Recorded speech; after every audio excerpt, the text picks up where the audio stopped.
Methyl ఆరెంజ్ను యాసిడ్లో కానీ ఉంచితే అది ఎరుపు రంగులోకి మారుతుంది. ఏ యాసిడ్లో ముంచినా అది ఎరుపు రంగులోకి మారుతుంది. అదే మిథైల్ ఆరెంజ్ని క్షారంలో కానీ ఉంచితే అది పసుపు రంగులోకి మారుతుంది. సో ఈ రెండింటిని మనం మిథైల్ ఆరెంజ్ టెస్ట్ అని అంటాం.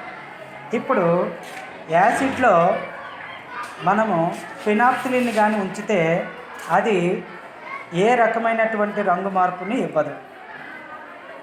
అదే ఫినాప్థలిన్ని క్షారంలో ఉంచినట్లయితే పింక్ కలర్లోకి మారుతుంది.